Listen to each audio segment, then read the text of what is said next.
So that kind of wraps up the book Assignment Jaffna by Sardish Pandey. Great book, and I don't know if you can get a hold of it, but those are some major lessons that I learned from it. And again, I bought this book while I was in Sri Lanka and read it, and it definitely influenced me. And as I started fighting a counterinsurgency war myself, I would think about what they went through and how difficult it was for them. And I knew we would be facing some very difficult times as well.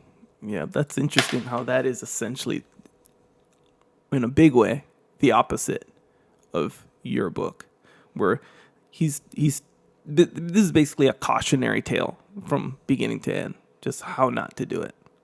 Yeah, and although, and you know, from our book has a lot of this was a mistake that we made. Here's what we did wrong. Mm-hmm.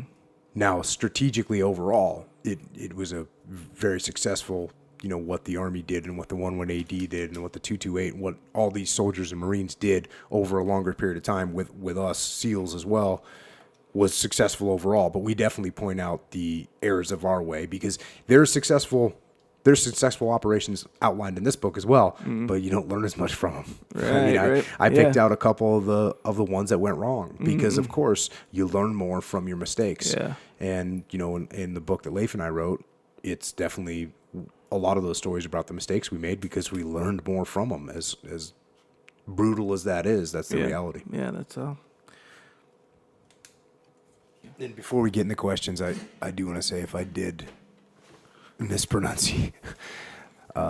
incorrectly pronounce anything from Assignment Jaffna, I sincerely apologize. So, my bust. I'm sorry. So, with that, we'll go into some questions from the interwebs.